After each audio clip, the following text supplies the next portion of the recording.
I think on the course or over the years, one thing that we learned is like, okay, you have to consistently be in a close exchange with your customers and listen to them and feel them and listen to what are their needs, because markets nowadays are very dynamic and software is only as good as you can adopt the software to the new needs in the market. I think one lesson that we learned, okay, many years ago, we had the illusion many years ago, okay, now the software is finished. So now we are done and our customers are going to be happy and all the investments we have done good for us and now we can gain some profits. Well, of course, that was a completely failure. I mean, there is just one rule in software development. It never ends. It really never, ever ends. Welcome to the Founders Cookbook podcast, where B2B founders share the secret recipe behind their success. I'm Patrick Guillard, helping B2B companies improve their conversion with Webflow. Today, I'm joined by Thomas, co-founder of Staffcloud. And I'm really glad to have you here today so we can speak about, his product. Thomas, welcome to the show. How are you? Hi, Patrick, and thanks for having me. I'm really fine. Curious about what's to come in the next 30 minutes and forward to that. That will be an interesting conversation, I'm sure. Okay, so to start, for listeners who don't know you, could you please introduce yourself and share a bit about your background? Yes, so I'm one of the co-founders of Staffcloud, our software. Actually, before I was a SaaS entrepreneur, I was a journalist and an economist. So I wrote for the biggest newspaper here in Switzerland about the economy. And I was also a ski instructor. And actually, a good friend of mine, he was ski instructing with me in the mountains, and we became close friends and we became co-founders of Staffcloud. So a few years after we ended our ski instructing career, we started our business. Okay, really interesting. So yeah, that's the first time I'm hearing someone coming from the journalist, economy, and even ski instructor and building a company. So yeah, really, really interesting. I think we will go a bit deeper into that story because I think that should be something. About Staffcloud, in one line, could you tell us what does Staffcloud do? We are helping companies with flex workers to do the staffing, to do the time tracking, to do the recruiting, also help them with the payments or the salaries. So it's like a huge HR system for companies with a lot of flex workers. And there you need to do the staff planning, and staff planning becomes more complex when you don't know who is available and who is qualified for different jobs. And that's where comes Staffcloud in place. Okay. So if we go back to your journey, to your story behind building and deciding to build Staffcloud, what was the decision in your previous work as a ski instructor to decide to build Staffcloud basically? What was the triggering event or The triggering event is now my co-founder's wife and my co-founder Eve. We were always close friends, and he's an economist and also interested in what's going on in the world, in the economic world.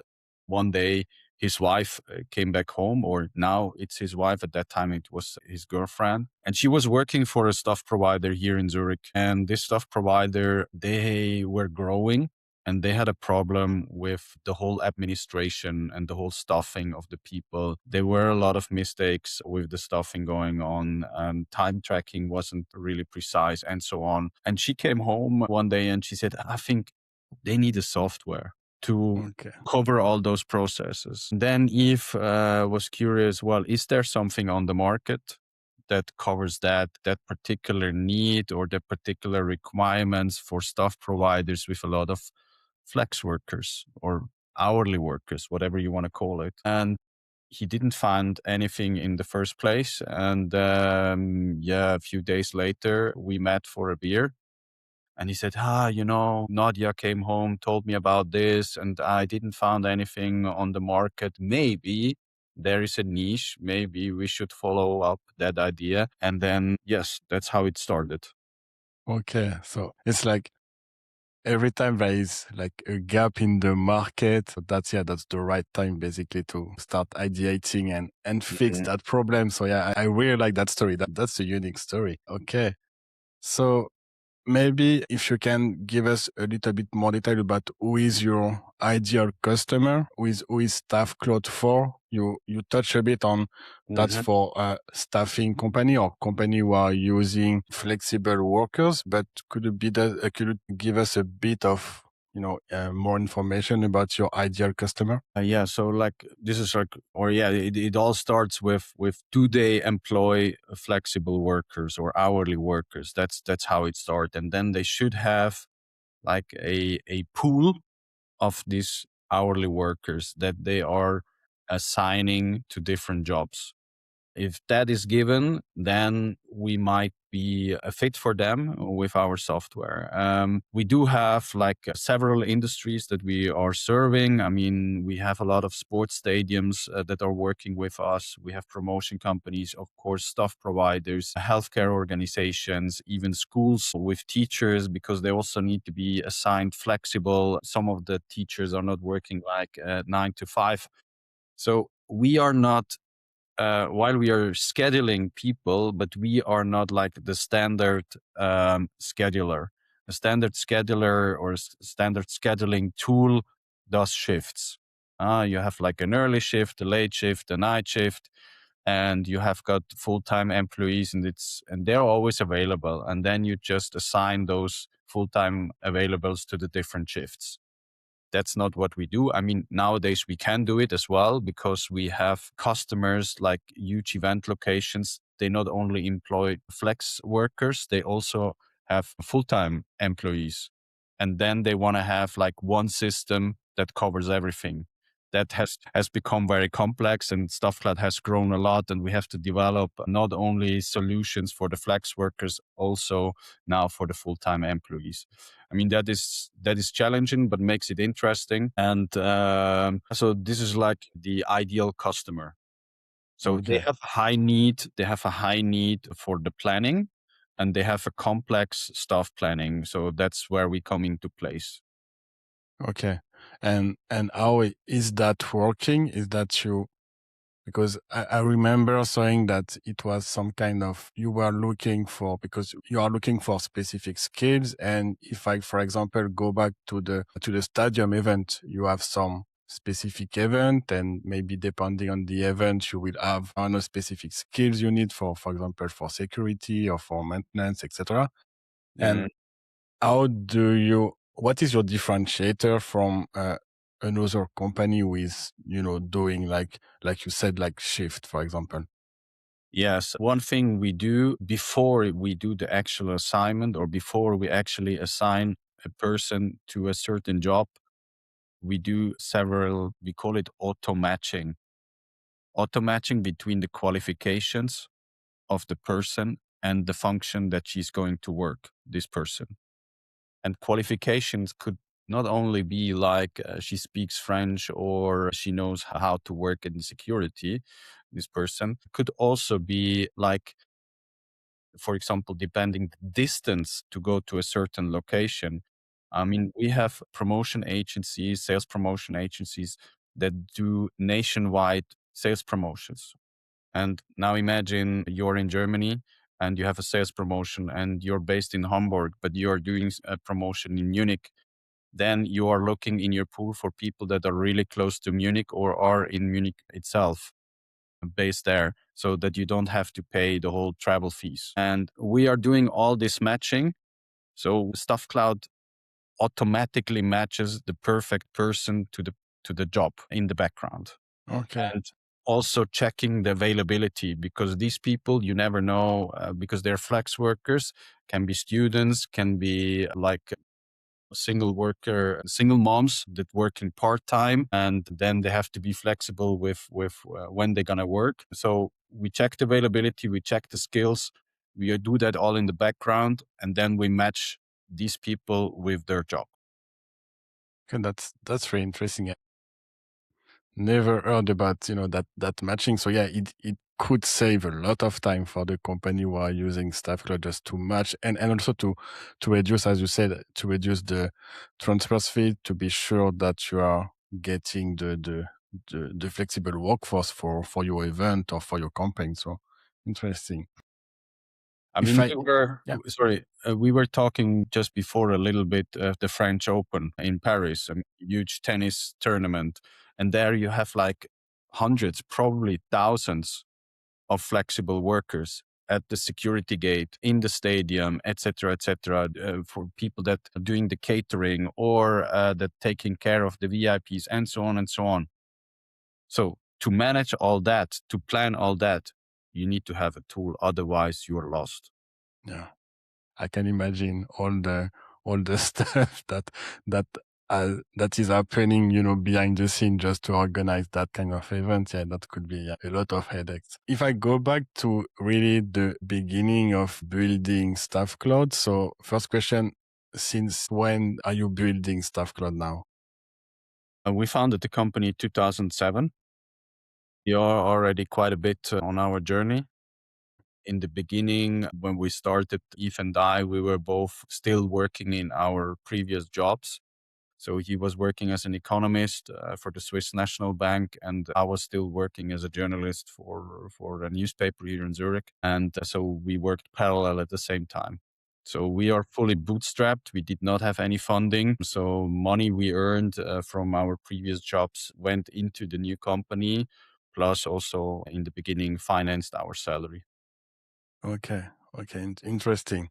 So what were the first experiment and the first lesson you learned from the market and from your early clients? Well, the first lesson, hard to remember because it's been so long, but I think on the course or over the years, one thing that we learned is like, okay, you have to consistently be in a close exchange with your customers and listen to them and feel them and listen to what are their needs, because markets nowadays are very dynamic, and software is only as good as you can adopt the software to the new needs in the market.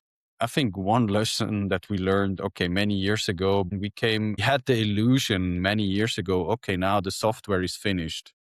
So now we are done and our customers are going to be happy and all the investments we have done good for us. And now we can gain some profits. Well, of course, that was a completely failure in our I mean, there is just one rule in software development. It never ends. It really never, ever ends. And it never, ever ends because you get all the time so much feedback from the market, from your customer. And that is like a lesson that or an advice that I would give everyone else. Be close to your customer, listen to them. Yeah, go for lunch, call them or ask the users all the time what you could improve, because they have always ideas how to improve your software. But then, of course, they give you tons of ideas, and then the problem is to manage that. And I mean, this is another challenge. It's how you prioritize the feature. Sometimes it's like also asking your customer, because sometimes you can have a feedback about a specific feature, or they could tell you need that. But at the end, when you ask question and you go deeper, you understand that maybe that's not the feature that they want, or maybe that's hiding another problem. So yeah, that's a really good advice, is always keep closed channel with your customer. And are you also comparing feedback with other customer, and try to find some common ground on common feature between your customer, to maybe put that feature on top of the list? Or how are you managing that feedback request to build the product roadmap? We are collecting the feedback from the customers on a regular basis through customer success.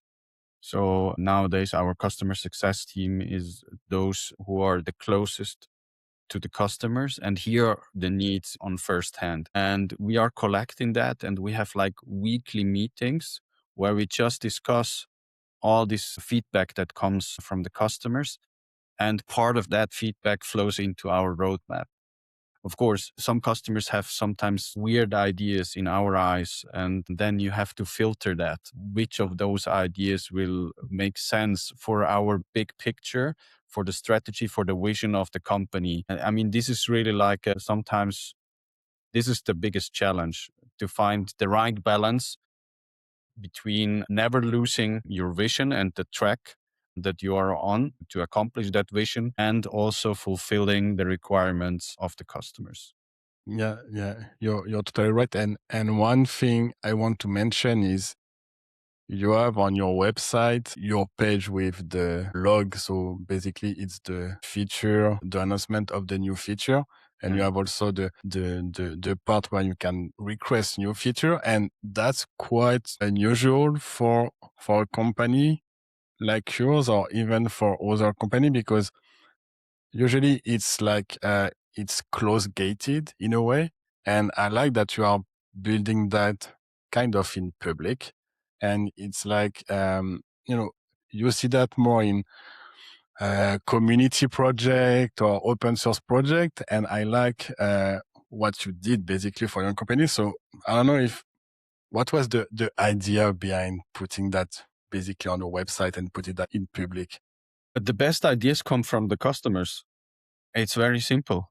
I mean, use your customers, use your market to make your product better. And I mean, there are so many great ideas nowadays in Staffcloud, and not all of them, some of them, but definitely not all of them came from us, from our team inside. So, I mean, we just using like crowd intelligence, and the crowd is out there, is our customers. And I mean, of course, we call it feature request, or a wish for a new feature. That does not mean that we are going really to develop it, and we are really transparent. We say, look, this is like in our priority very high, or it's very, very low. And when it means very, very low, it means, okay, maybe we develop it in 2 years. So sometimes our customers have to be really patient. Sometimes we develop it really fast, and then within weeks or months we release it. That really depends on our strategy, and then on our own priorities. Okay. Uh, One question I have is more on your entrepreneur journey, because, yeah, nearly 20 years starting that adventure and starting as a journalist in and an economist, and also as key instructor.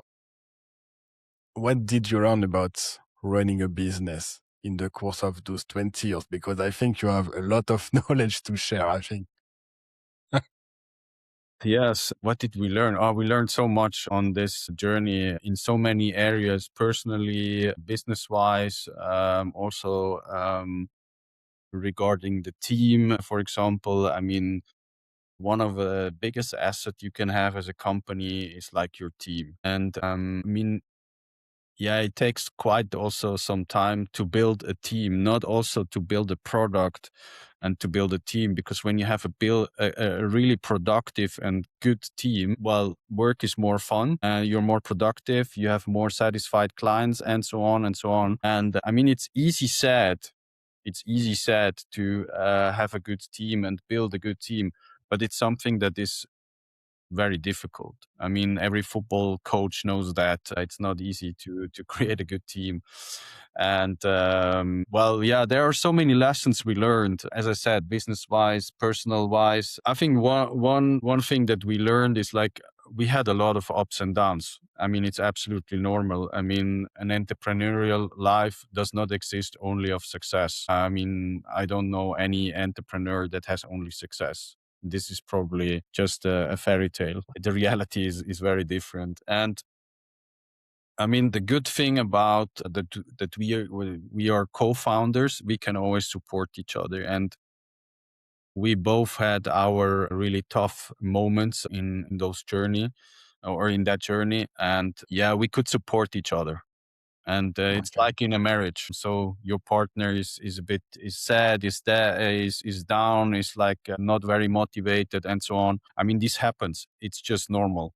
And then there is the partner there, and he can give him some good vibes, support him. And another thing is like, I mean, of course, there are always moments where you think, should we give up? we never gave up. We just continued. And although it was like, I mean, we are a bootstrap company in Switzerland. And I'm mentioning that because Switzerland has the highest salaries in the world. And building a software company bootstrapped in Switzerland is like really a huge challenge because we are competing with international companies that come from countries with a lot lower salaries. So they can employ Mm. more people. And of course, we have always started with developers outside of Switzerland, so to save costs. I mean, with the salary of a software developer in Switzerland, with that salary, you can employ at least two developers somewhere in Europe. Okay. And yeah, it's difficult to say what did we learn because we learned so much in those all those different areas. Yeah, yeah. There is a lot to unwrap, I think, here, because it's like what I learned is in every journey, when you start, you are really hands-on on building the product, at least having that MVP out so you can test the market, get the early feedback. And then as the company grow, you are hiring, so you are less hands-on, you turn more into management or into more maybe sales. And it's always funny to see the entrepreneur journey, finding that new place, basically, because you are moving away, and as you are growing you need to find your new place as the founder or co-founders. Do you have any advice for early entrepreneur who are starting and are at the stage where you were maybe 18, 17 years ago? One thing you mentioned is like go out with your MVP as soon as possible and get some feedback from it. Try to find one or two customers that work with it. And from there, gather as much feedback as you can and develop further on that. And then once it is like no longer an MVP, maybe it's your first viable product, then try to sell it to other customers. Also, you shouldn't take when you go with your product to a customer and he says, no, it's not the right fit. It's not the right product for me. You shouldn't see that as a defeat.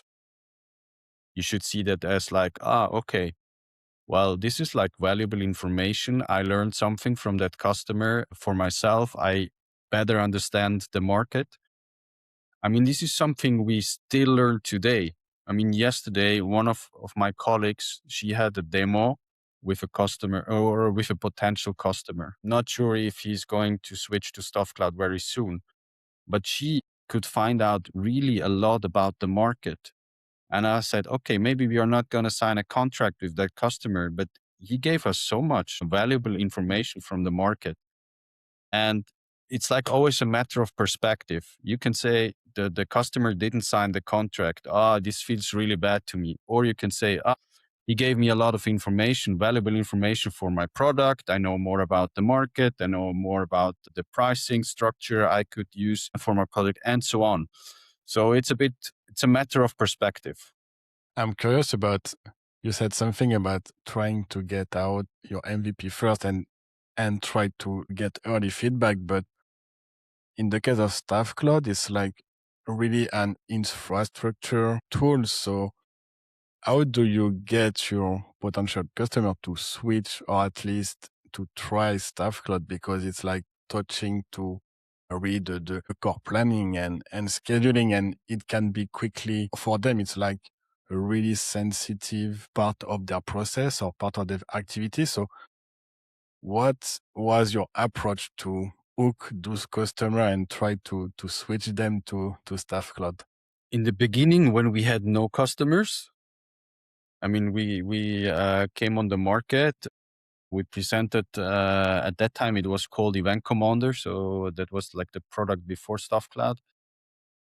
We presented it to them, and they looked at us and they said, "Who you are? What's your experience in the market? Do you have other customers?" We said, "No, none of that."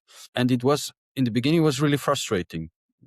Some customers gave us the feedback, "This is really nice. Actually, this is something we could use, but we don't trust you guys because you don't have the The track references, record or yeah. exactly the track Mm. record and so on. And I mean, then we said, okay, why don't you use it just 3 months for free? And we're going to support you. And look, you like it. And we are really happy to further develop it together with you. And sometimes this can really be a hook for the customers when they feel, they can something develop together with that company and they are work for me. And of course, in the beginning, you have to invest. You have to go the extra mile, which we did. We developed things for the customers for free. Just in the end, after 6 months or so, that they sign a contract and they really thought, this is like an added value to our company. And from there on, you have to make small steps to really get the track record, to get a reputation in the market. I mean, nowadays here in Switzerland, like most promotion companies work with Staffcloud. So we do not have to explain to them who we are and what we do. So they know our brand, they know our software. There it makes things easier to sell. But it was, of course, it was a long way to get there. Yeah, I can imagine. It's also really good, even if sometimes you are proposing, okay, you can use that for free. Even for them, it's like investing some time just to Yes. get their head around maybe the new software, the new, training their staff to use the software, etc. Yeah, really, really nice to hear about getting and for you, I imagine it was a pure gold in terms of information because you can at least get the early feedback and when you develop the product that the customer wants, normally you should be good after that. Yeah, normally you should be good, but then we realized, okay, we started in a really niche, a small niche, and to further grow, we have to further develop the product to have a product fit in other industries. And nowadays, yes, as I said, we serve quite a number of industries, and also we serve that, or we sell the product in, now it's in 6 different countries. And especially with HR, markets are really regulated when it comes to HR, and to follow the, or being compliant with regulations is like something that can be really annoying in software development, especially when you're in more markets like Germany, for example, that is highly bureaucratic and very strongly regulated. And then to have that in your software is not always easy, but we managed to do that. And but when we started, of course, you do not have to have this goal. Okay, we want to do this and that and that. So first, solve one problem. More will come along the way.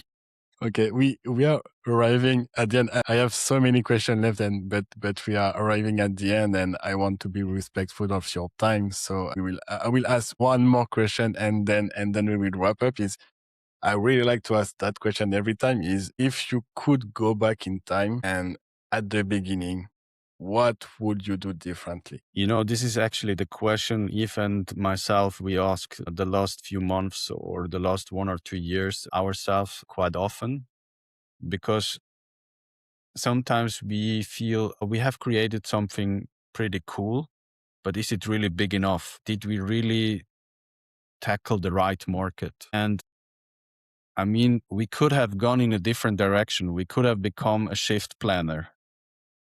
There, the market is a lot bigger than our market where we are in.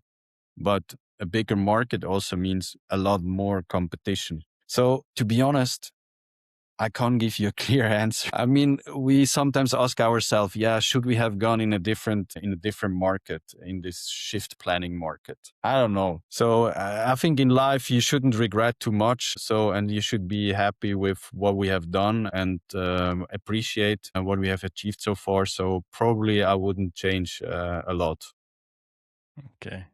Like I like that answer. Okay, so the next step is how the viewer can follow what Staffcloud is doing, how they can follow also your journey. Well, on our website.